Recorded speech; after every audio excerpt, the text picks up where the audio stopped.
বন্ধুরা, আজকে আবার চলে এসেছি সরল সুদের অঙ্কগুলো নিয়ে ক্লাস 10-এর আমার এই ছোট্ট ইউটিউব চ্যানেল ম্যাথ লার্নে। তোমরা অবশ্যই আমার আগের ভিডিওগুলো দেখেছো, কারণ সরল সুদের অঙ্কগুলো আমি অতি সহজভাবে তোমাদের জন্য বুঝিয়েছি। আজকে আমরা এই ভিডিওতে কোশ্চেন নাম্বার 13, 14 আর 15 এই তিনটে অঙ্ক সমাধান করব। চলো 13 নম্বর অঙ্কটা আমরা দেখি কি বলা হয়েছে 13 নম্বর প্রশ্নে। দেখো 13 নম্বর প্রশ্নে বলেছে কোনো মূলধন একই বার্ষিক শতকরা সরল সুদের হারে 7 বছরে সুদে আসলে 7,100 টাকা এবং 4 বছরের সুদে আসলে 6,200 টাকা হলে মূলধন ও বার্ষিক শতকরা সরল সুদের হার নির্ণয় করি। এখানে কোনো একটা মূলধন বলেছে, কোনো একটা মূলধন, তোমাকে মূলধন দেওয়া হয়নি, এবং একই বার্ষিক শতকরা সুদের হারে। তো কত বার্ষিক শতকরা সুদের হার সেটাও বলা হয়নি, আর কত মূলধন সেটাও বলা হয়নি। শুধু বলা হয়েছে একটা যদি কোনো তোমার টাকা থাকে, ওটাকে 7 বছর রাখার পরে তোমার টাকাটা কত পাচ্ছ? 7,100 টাকা পাচ্ছ। আর যদি 4 বছর রাখছো তাহলে তুমি সুদে আসলে পাচ্ছ 6,200 টাকা। তাহলে তুমি কত টাকা রেখেছিলে আর সুদের হারটাই কি ছিল? দেখো দুটো কেস, একটা কেসে বলেছে কেস 1 আর কেস 2, এটা বোঝবার চেষ্টা করো।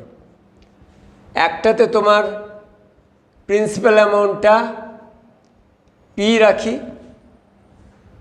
যে তোমার আসলটা পি টাকা এবং আরটাও R% বার্ষিক, R% বার্ষিক। এইখানে বলা আছে পি প্লাস, এখানে বলা আছে যখন এটা টি সমান 7 বছর, টি সমান 7 বছর, যখন তুমি 7 বছরের জন্য এই টাকাটাকে রাখছো এই সরল সুদের হারে, তখন তুমি সুদে আসলে পাচ্ছ, অর্থাৎ পি প্লাস আই কত পাচ্ছ? 7,100 টাকা, 7,100 টাকা।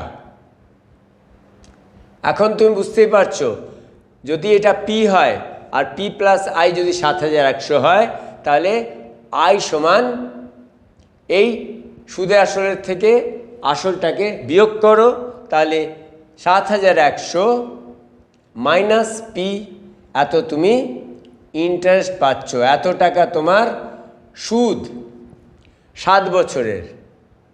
এবার দ্বিতীয় কেসে দেখছি আমরা একই টাকা, যেমন পি সমান পি টাকা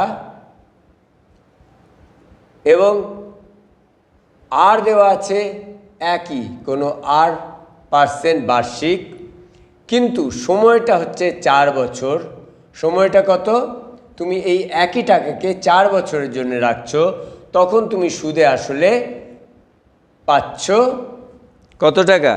সুদে আসলে পাচ্ছ 6,200 টাকা, 6,200 টাকা। এইখানে তুমি পাচ্ছ আই সমান 6,200 টাকা থেকে পিকে বিয়োগ করলে যত টাকা হবে তত তুমি এইখানে সুদ পাচ্ছ।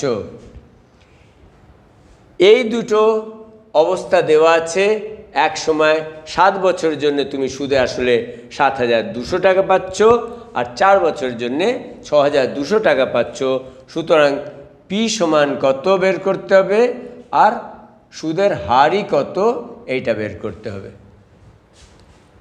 তবে আমরা এই অঙ্কটাকে দেখি, কারণ এই অঙ্কটা একটু আলাদা রকমের, সুতরাং অবশ্যই ইম্পর্টেন্ট হতে পারে।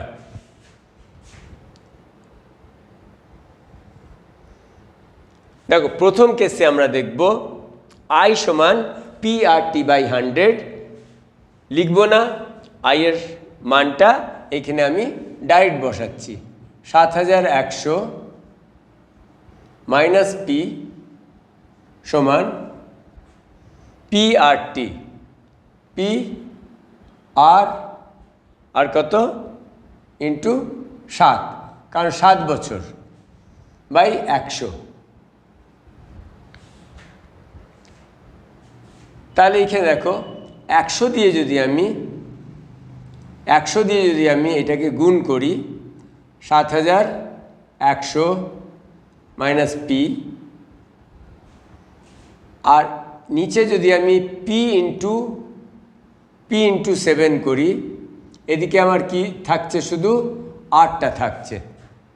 বুঝতে পারছো? ক্রস মাল্টিপ্লাই করলাম, 100 গুণিত 7100 মাইনাস পি সমান পি ইন্টু আর ইন্টু 7। এখন 8টাকে ছেড়ে দিলাম, আর পি ইন্টু 7টা নিচে চলে আসলো। তাহলে এইটা হয়ে গেল আমার একটা সমীকরণ। আর দ্বিতীয় কেসে বলছে আই সমান, এইখানে একটা কেস, ফার্স্ট কেসে এইটা দেখলাম, আর সেকেন্ড কেসে দেখছি এইখানে সুদ আছে 6200 মাইনাস পি সমান পি আর টি, মূলধন কিন্তু একই আছে পি, আর সমান একই আর, কিন্তু টিটা এইখানে বদলে গেছে, টিটা হবে 4/100। তাহলে একইভাবে যেমনভাবে এই সমীকরণটাকে বের করেছি, এটাকেও কি করব, এটাকেও আমরা 100 দিয়ে এটাকে ক্রস মাল্টিপ্লাই, এর সঙ্গে 100 গুণ হবে, সুতরাং 6200 মাইনাস পি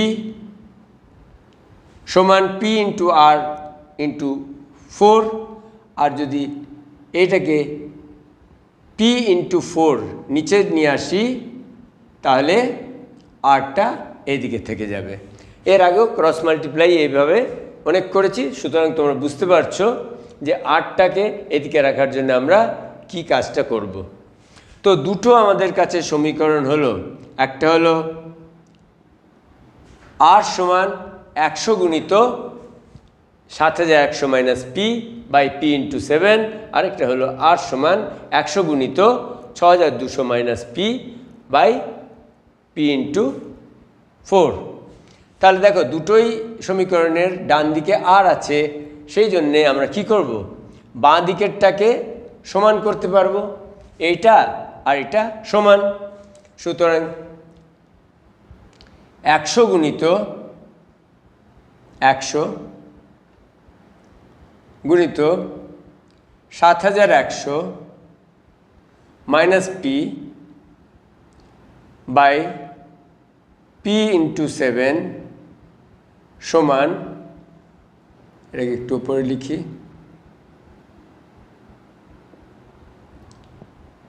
এটা 100 গুণিত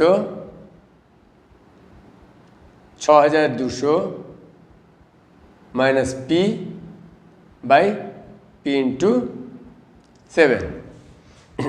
এখানে দেখো 100 এটার সঙ্গে গুণ আছে, সুতরাং 100 যদি এদিকে যায়, তো এই 100 আর এই 100 কাটাকাটি হয়ে যাবে, তো আমরা এইখানেই কাটাকাটি করতে পারি। একইভাবে পি ইন্টু 7 আছে, না সরি, এইখানে পি ইন্টু 4 আছে, এইখানে পি ইন্টু 7 আছে, আর এখানে পি ইন্টু 4 আছে। তাহলে পিটা যদি এদিকে যায়, এইখানে গুণের মধ্যে থাকবে, সুতরাং এই পি আর এই পি কাটাকাটি হয়ে যাবে, সেই জন্য এইখানেই আমরা পিটাকে কাটাকাটি করে দিচ্ছি। এবার তোমরা এইখানটা দেখতে পাচ্ছ, 4-এর সঙ্গে কার গুণ করব আমরা, 7100 মাইনাস পি সমান 7 গুণিত, আবার তির্যক গুণ করছি, 6200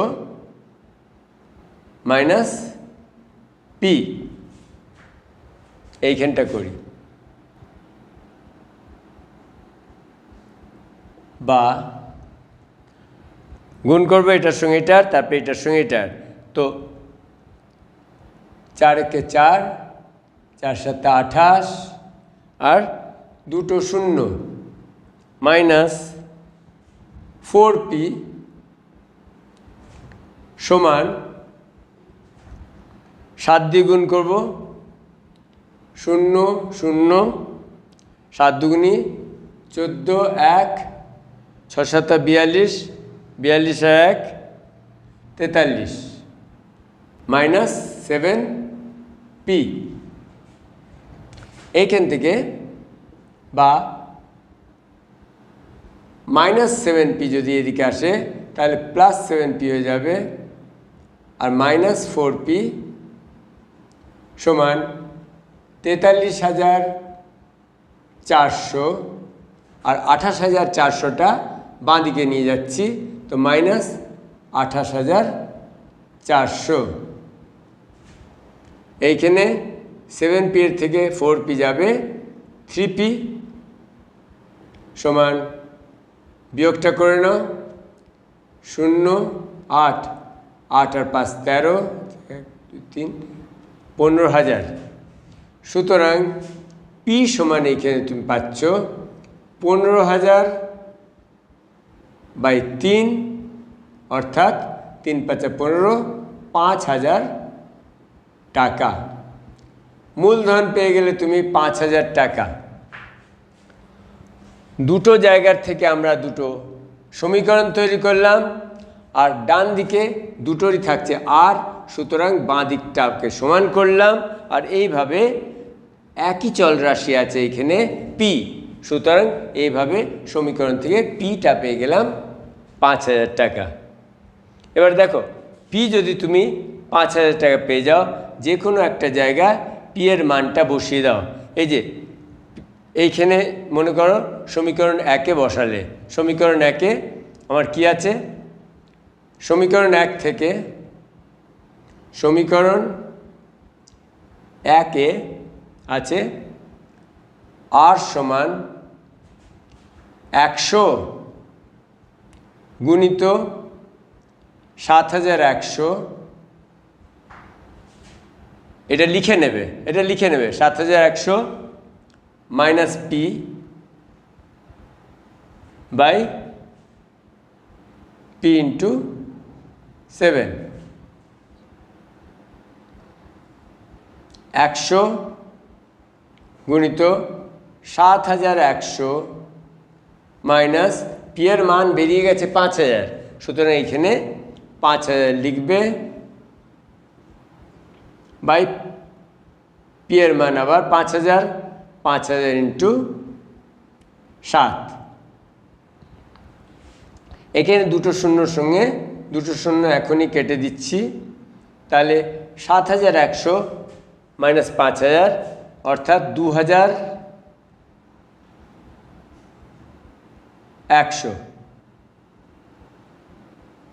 2,100।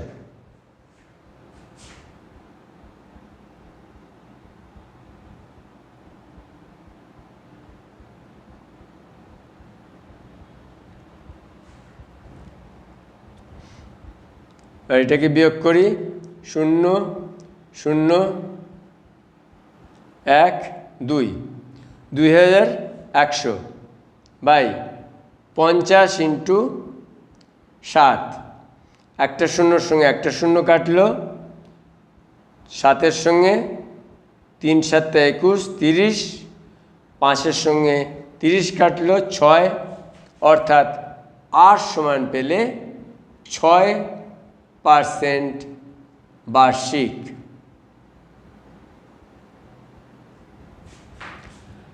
পি সমান একটা পেলে, একটা পি সমান এইখানে আমি পেয়েছিলাম পি সমান 5,000 টাকা,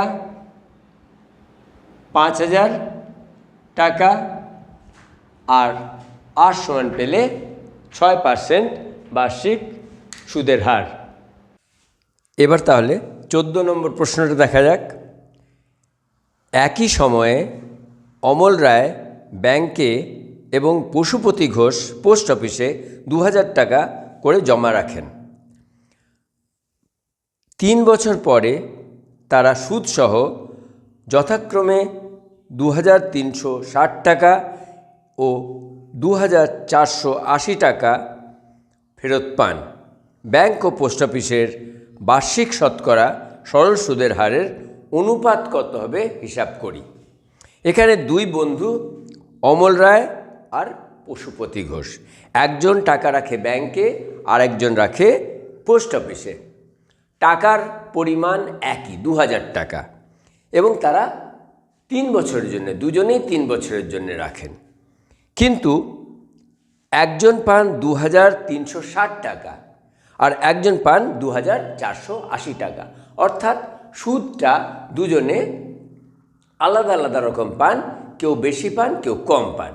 তাহলে অর্থাৎ বুঝতে পারছো যে ব্যাংকে রেখেছে অমল রায়, সে সুদ কম পেয়েছে, সুতরাং তার সুদের হার কম, এবং পোস্ট অফিসে যে পশুপতি ঘোষ রেখেছিলেন তিনি বেশি পেয়েছেন, তার মানে পোস্ট অফিসে সুদের হার বেশি।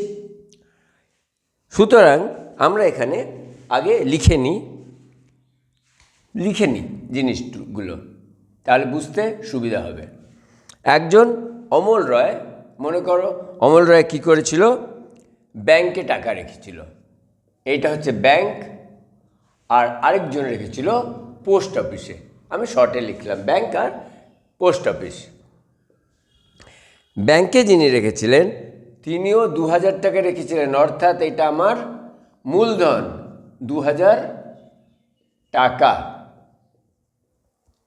আর যিনি পোস্ট অফিসে রেখেছিলেন তিনিও মূলধন রেখেছেন 2,000 টাকা, 2,000 টাকা। কত দিনের জন্য রেখেছিলেন? 3 বছরের জন্য, কারণ 3 বছর পরে বলা আছে। সুতরাং টি সমান এইখানে যদি 3 বছর হয় তো অপর জন্য 3 বছরের জন্যে রেখেছিলেন, সুতরাং 3 বছর।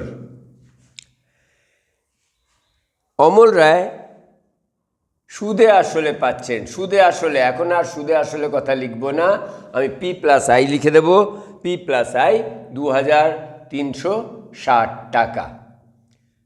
সুদে আসলে তিনি পেলেন 2,360 টাকা, আর পোস্ট অফিসে যিনি রেখেছিলেন তিনি সুদে আসলে পেয়েছেন 2,480 টাকা, 2,480 টাকা।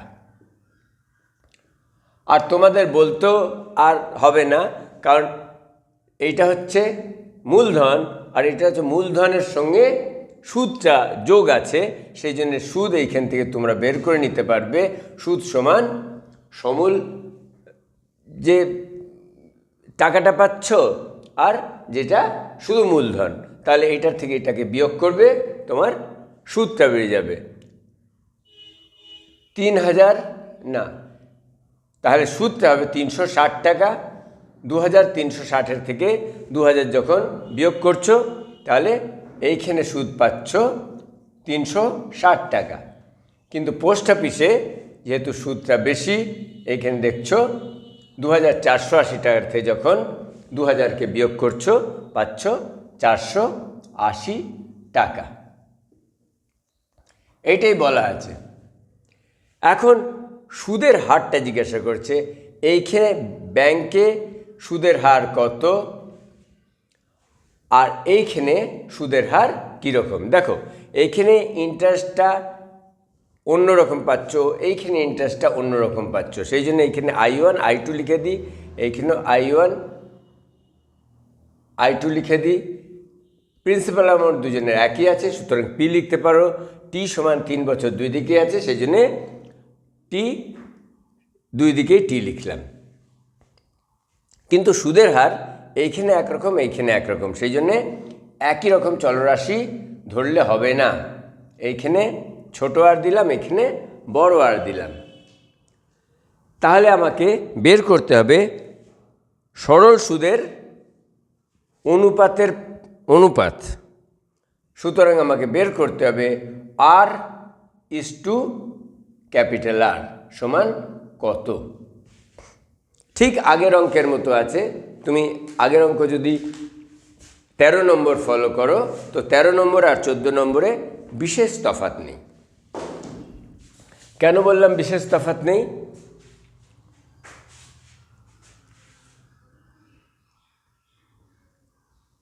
দেখো, আমি ব্যাংকেরটা আলাদা করব। ব্যাংকে ইন্টারেস্টটা, আচ্ছা এখন আর তোমরা বুঝে গেছো, ফর্মুলাটা বুঝে গেছো। সুদ সমান, এখানে সুদ হচ্ছে 360 টাকা, ব্যাংকে যেহেতু রেখেছে 360 টাকা সমান পি ইন্টু আর ইন্টু টি।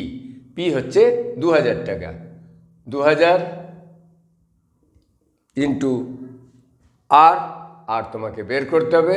ছোটো আরটা লিখলাম যেহেতু ব্যাংকে সুদের হার ছোটো আর ধরেছি, আর টি হচ্ছে 3 বছর, 3/100। এখানে তোমরা 100কে এই দুটো শূন্য কেটে দিতে পারো। সুতরাং ক্রস মাল্টিপ্লাই করলে তোমরা দেখবে 20 ইন্টু আর, 20 ইন্টু আর বা 3 20 60ও লিখতে পারো।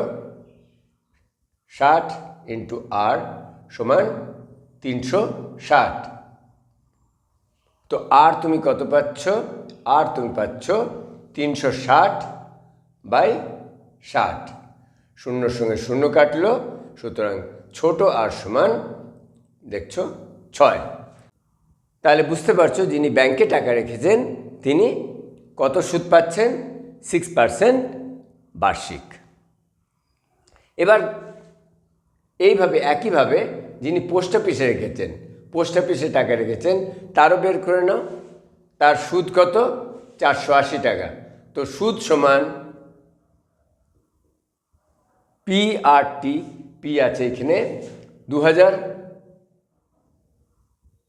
আর আমি ধরেছি বড় হাতের আর, ক্যাপিটাল আর, টি 3 বছর, সুতরাং 3 লিখবে আর বাই 100।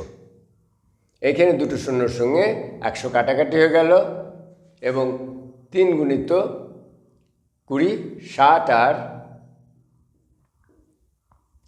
60 আর ইকুয়াল টু 480, বা আর সমান 480/60।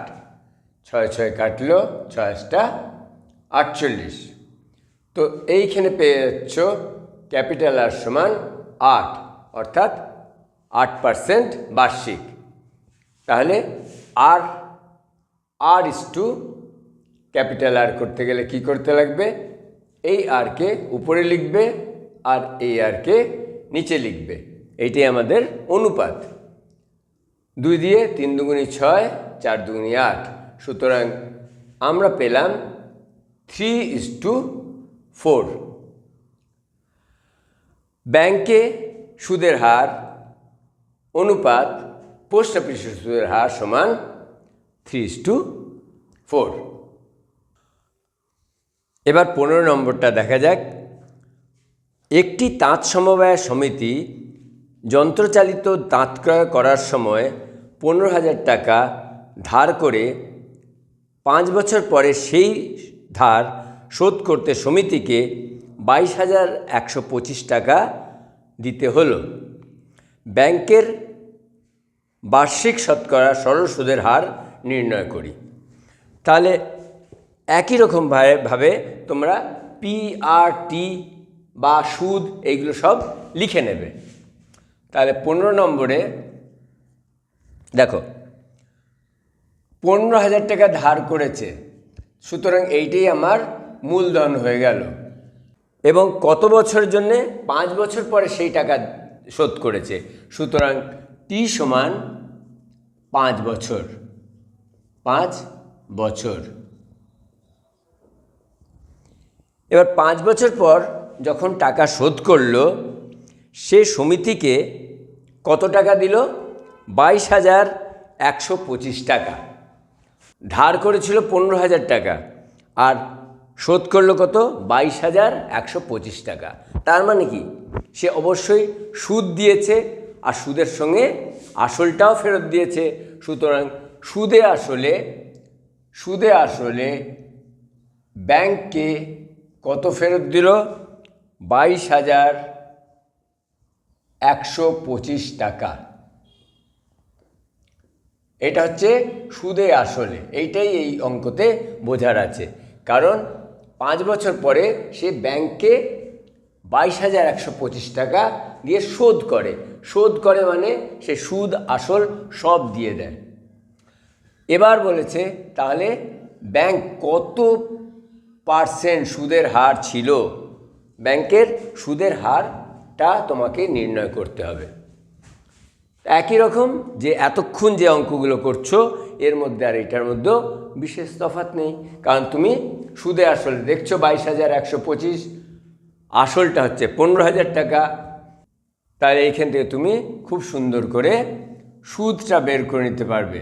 সুদ সমান 22,125, 22,125-এর থেকে বিয়োগ করে দেবে তুমি 15,000-কে, কারণ এটা আসল। তাহলে এইখানে দাঁড়াচ্ছে 7,125 টাকা। তো এটাই হয়ে গেল আমার সুদ, এটা হয়ে গেল আমার সুদ। এবার যেহেতু তোমরা সুদের ফর্মুলা খুব ভালো করে জানো, I সমান PR/100, এখানে সবই দেওয়া আছে।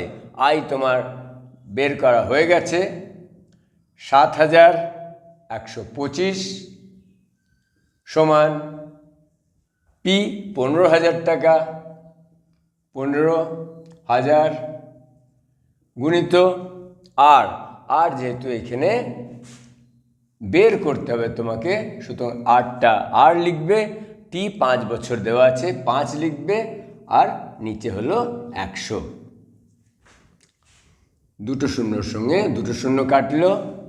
এবার এইখানে আমরা তির্যক গুণ যখন করি, 15 × 5 মানে 150 গুণিত 5 গুণিত আর সমান 7,125-এর সঙ্গে 1 গুণ হবে, সুতরাং 7,125। আমাদের আরটা বাঁদিকে রাখতে হবে, 7,125 উপরে আর নিচে 150 গুণিত 5। 5 দিয়ে এটাকে কেটে ফেলো, 5-একে 5, 5-একে 5, 4-5 20, 5 দুগুণে 10 আর 5-5 25। দরকার লাগলে আরেকবার লিখে নাও। আর সমান ওপরে আছে 1,425 আর নিচে আছে 150। 5 দিয়ে তো যাবেই, 5 দুগুণে 10, 5-8 40, 5-5 25 আর এইটা হলো 30। এবার দেখো ভাগ করার 5 আছে, 8 আছে আর 2 আছে। 8, 2 আর 5 এই 3 অঙ্ককে যদি যোগ করো তাহলে তুমি দেখছো 15 আসছে। 8, 2 আর 5কে যোগ করলে তুমি পাচ্ছ 15। সুতরাং 15 যখন 3 দিয়ে বিভাজ্য তখন এই পুরো সংখ্যাটা 285ও 3 দিয়ে বিভাজ্য হবে। সুতরাং এটাকে আমি তো 3 10-কে 30 লিখতেই পারি, আর এইখানেও 3 নং 27 আর 3 5 15। সুতরাং এইখানে তুমি পেয়ে গেলে আর সমান 95/10, অর্থাৎ এটাকে তুমি লিখতে পারবে 9.5% বার্ষিক। তাহলে ব্যাংকের থেকে কত সুদের হারে ধার নেওয়া হয়েছিল, এই সুদের হারটা ছিল 9.5% বার্ষিক। তো আশা করি 13, 14, 15 এই ভিডিওতে বোঝানো হলো, তোমরা প্রত্যেকটা অঙ্ক ভালো করে বুঝেছ। আর যদি ভালো করে বুঝে থাকো একটা লাইক আর একটু কমেন্টের আশায় রইলাম। দেখা হচ্ছে আবার পরের ভিডিওতে।